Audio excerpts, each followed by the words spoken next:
আকাশবাণী খবর পড়ছি চন্দ্রিমা রায়। প্রথমে বিশেষ বিশেষ খবর। নতুন দিল্লিতে আয়োজিত চতুর্থ জাতীয় মুখ্য সচিব সম্মেলনে কেন্দ্র ও রাজ্যের অংশীদারিত্বকে আরও সুদৃঢ় করার ভাবনা। প্রধানমন্ত্রী নরেন্দ্র মোদীর পৌরোহিত্যে আজ শেষ দিনে সম্মেলনের আলোচনা চলে। দেশকে অর্থনৈতিক দিক থেকে শক্তিশালী করতে কয়লা উৎপাদনকারী সংস্থাগুলি কাজ করছে বলে কয়লা মন্ত্রীর অভিমত। মহারাষ্ট্রে মহাজ্যোতি সরকারের মন্ত্রিসভার সম্প্রসারণ, ৩৩ জন মন্ত্রী ও ৬ জন প্রতিমন্ত্রীকে শপথ বাক্য পাঠ করান রাজ্যপাল সি.পি. রাধাকৃষ্ণন। আগামীকাল বিজয় দিবস। ১৯৭১-এর মুক্তিযুদ্ধ স্মরণে বিশেষ অনুষ্ঠানে যোগ দিতে ভারত ও বাংলাদেশের সেনাকর্মীরা প্রতিবেশী রাষ্ট্রে পৌঁছচ্ছেন।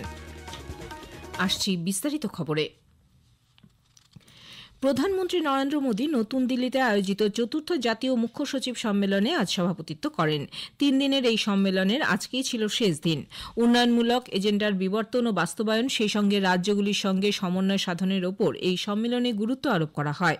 প্রধানমন্ত্রী নরেন্দ্র মোদী কেন্দ্র ও রাজ্য সরকারের মধ্যে অংশীদারিত্বকে সুদৃঢ় করার যে ভাবনা, তাকে মাথায় রেখেই এই সম্মেলনের আয়োজন। সব রাজ্য কেন্দ্রশাসিত অঞ্চলের মুখ্য সচিব, উচ্চপদস্থ আধিকারিক ও বিশেষজ্ঞেরা সম্মেলনে উপস্থিত ছিলেন। এক দেশ এক ভোট সংক্রান্ত দুটি বিল আগামীকাল লোকসভায় পেশ করা হবে।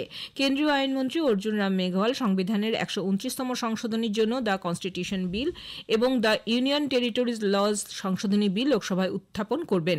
সম্প্রতি এক দেশ এক ভোট ব্যবস্থা চালু করার জন্য গঠিত উচ্চ পর্যায়ের কমিটি সরকারের কাছে সুপারিশ জমা দিয়েছে। উল্লেখ্য, প্রাক্তন রাষ্ট্রপতি রামনাথ কোবিন্দের নেতৃত্বে উচ্চ পর্যায়ের কমিটি তৈরি করেছিল সরকার। সেই কমিটি সব রাজনৈতিক দল, বিশেষজ্ঞ সহ সংশ্লিষ্ট সব সঙ্গে আলোচনা ও তাদের মতামত গ্রহণ করেছে। এটি দুটি পর্যায়ে রূপায়িত হবে। প্রথম পর্যায়ে লোকসভা এবং সব রাজ্যের বিধানসভা এর বিরুদ্ধে ভোট একসঙ্গে হবে। অন্যদিকে সাধারণ নির্বাচনের ১০০ দিনের মধ্যে পঞ্চায়েত এবং পুরসভাগুলির ভোটও একসঙ্গে হবে। এক দেশ এক ভোট যুক্তরাষ্ট্রীয় অবস্থার অন্তরায় নয় বলে কেন্দ্রীয় স্বরাষ্ট্রমন্ত্রী অমিত শাহ উল্লেখ করেছেন। গতকাল নতুন দিল্লির একটি টিভি চ্যানেলের অনুষ্ঠানে যোগ দিয়ে তিনি বলেন, লোকসভা এবং বিধানসভা নির্বাচন একসঙ্গে করানো নতুন কিছু নয়। দেশকে অর্থনৈতিক দিক থেকে শক্তিশালী করতে কয়লা উৎপাদনকারী সংস্থাগুলি কাজ করছে বলে কয়লামন্ত্রী জি কিষাণ রেড্ডি উল্লেখ করেছেন। কলকাতায় আজ কোল ইন্ডিয়ার এক সম্মেলনে ভিডিও বার্তায় তিনি বলেন, দেশ যে বিদ্যুৎ উৎপাদন হয় তার মধ্যে ৭৫% কয়লা এবং তাপ বিদ্যুতের মাধ্যমে উৎপাদিত হয়। মন্ত্রী জানান, কর্পোরেট সোশ্যাল রেসপন্সিবিলিটি বা CSR প্রকল্পের মাধ্যমে কোল ইন্ডিয়া শিক্ষা, স্বাস্থ্য সহ বিভিন্ন ক্ষেত্রে সমাজের জন্য কাজ করছে। देश में 75% जो थर्मल उत्पादन होता है वो कोल के द्वारा, थर्मल पावर के द्वारा बिजली उत्पादन होता है। ऐसी कोल इंडिया CSR के द्वारा काम करते हैं। जो जितने भी गांव क्षेत्र हो, गरीब क्षेत्र हो, उनका परिवार हो, उनको जीवन में बेहतर लाने के लिए कोल इंडिया और उनके जितने भी अदर सब्सिडरी PSUs है उसके द्वारा education sector, health sector, skilling sector और एनवायरमेंटल सेक्टर, ऐसी अलग अलग इंफ्रास्ट्रक्चर एक्टिविटी को योगदान दे रही है।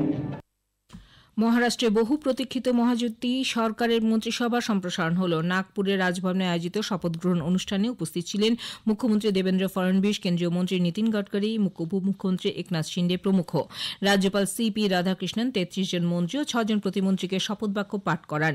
বিজেপি ১৬ জন মন্ত্রী ও ৩ জন প্রতিমন্ত্রী, শিবসেনার ৯ জন মন্ত্রী ও ২ জন প্রতিমন্ত্রী, জাতীয়তাবাদী কংগ্রেস পার্টির ৪ জন মন্ত্রী এবং ১ জন প্রতিমন্ত্রী রয়েছেন।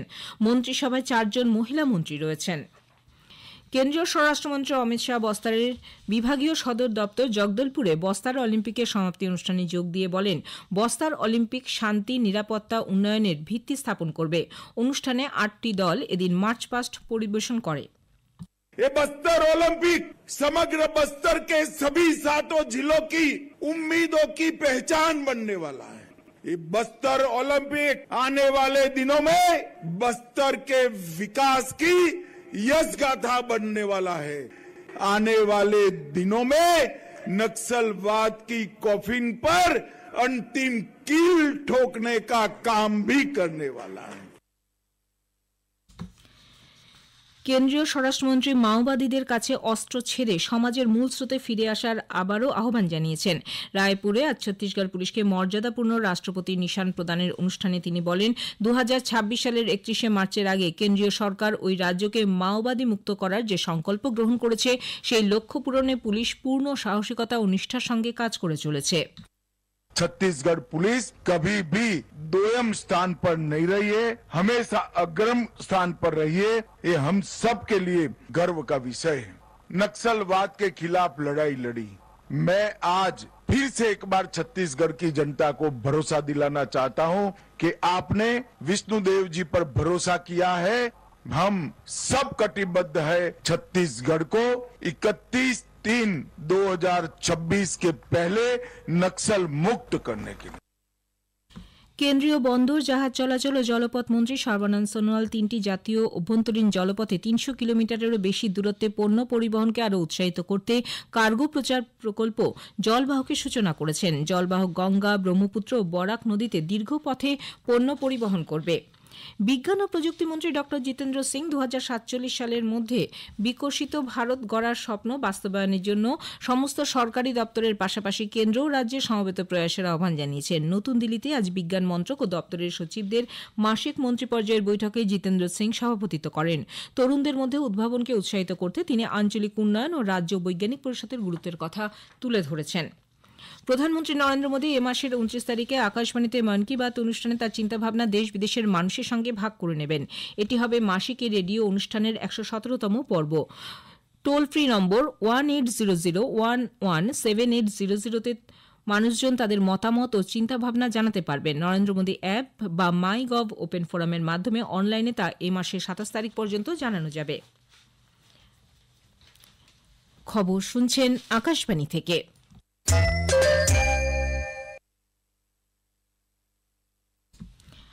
আমাদের সংবাদ শোনা যাবে ইউটিউব চ্যানেল আকাশবাণী সংবাদ বাংলা, ফেসবুক, ইনস্টাগ্রাম আকাশবাণী সংবাদ কলকাতা এবং এক্স হ্যান্ডেল AIR নিউজ কলকাতাতে। 1971 সালে রক্তক্ষয়ী সংগ্রামের পর পাক বাহিনীর থেকে স্বাধীনতা পাওয়ার দিনটিকে স্মরণ করে 16 ডিসেম্বর বিজয় দিবস পালনের জন্য বাংলাদেশের প্রস্তুতি চলেছে। বাংলাদেশের ভারতীয় হাইকমিশন এক অফিসিয়াল ফেসবুক পোস্টে জানিয়েছেন, প্রতি বছর ভারত ও বাংলাদেশ একে অপরকে বিজয় দিবস অনুষ্ঠানে অংশগ্রহণের আমন্ত্রণ জানায়। মুক্তিযুদ্ধের 53তম বছরে 8 জন বীর মুক্তিযোদ্ধা ও বাংলাদেশে সশস্ত্র বাহিনীর 2 জন কর্মরত আধিকারিক কলকাতায় বিজয় দিবস উদযাপনে অংশ নিতেন ভারতের উদ্দেশ্যে রওনা হয়েছেন। এদিকে ভারতে 8 জন বীর সৈনিক ও সশস্ত্র বাহিনীর 2 আধিকারিক ঢাকায় পৌঁছেছেন বিজয় দিবস অনুষ্ঠানে অংশ নিতে। বিজয় দিবসের প্রাক্কালে রাষ্ট্রপতি দ্রৌপদী মুর্মু আজ নতুন দিল্লির আর্মি হাউসে এক অনুষ্ঠানে যোগ দেন। উপরাষ্ট্রপতি জগদীপ ধনখড়, প্রতিরক্ষামন্ত্রী রাজনাথ সিং, প্রতিরক্ষা প্রধান জেনারেল অনিল চৌহান সহ বহু বিশিষ্ট ব্যক্তিত্ব অনুষ্ঠানে উপস্থিত ছিলেন। প্রবাদ প্রতিম তবলাবাদক জাকির হোসেন প্রয়াত। বয়স হয়েছিল 73 বছর। অসুস্থ হয়ে সান ফ্রান্সিসকোয় একটি হাসপাতালে ভর্তি হয়েছিলেন তিনি। সেখানেই তার জীবনাবসান ঘটে।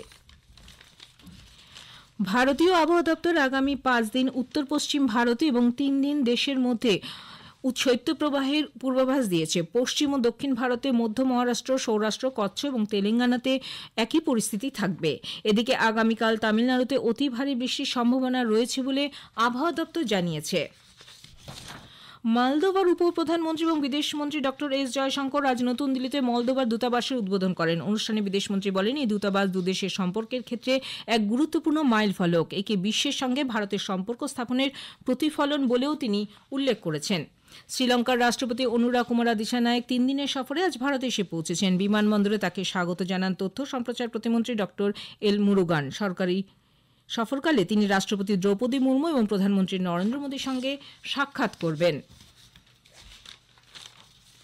শেষ করার আগে খবরের বিশেষ কিছু অংশ আরও একবার। প্রবাদ প্রতিম তবলাবাদক জাকির হোসেন প্রয়াত। নতুন দিল্লিতে আয়োজিত 4র্থ জাতীয় মুখ্য সচিব সম্মেলনে কেন্দ্র ও রাজ্যের অংশীদারিত্বকে আরও সুদৃঢ় করার ভাবনা। প্রধানমন্ত্রী নরেন্দ্র মোদীর পৌরোহিত্যে আজ শেষ দিনে সম্মেলনে আলোচনা চলে। মহারাষ্ট্রে মহাজ্যোতি সরকারের মন্ত্রিসভার সম্প্রসারণ, 33 জন মন্ত্রী ও 6 জন প্রতিমন্ত্রীকে শপথ বাক্য পাঠ করান রাজ্যপাল CP রাধাকৃষ্ণন। আগামীকাল বিজয় দিবস 1971-এর মুক্তিযুদ্ধ স্মরণে বিশেষ অনুষ্ঠানে যোগ দিতে ভারত ও বাংলাদেশের সেনাকর্মীরা প্রতিবেশী রাষ্ট্রে পৌঁছচ্ছেন। খবর এখানেই শেষ হলো। পরের খবর শুনবেন আগামীকাল সকাল 6:20 মিনিটে।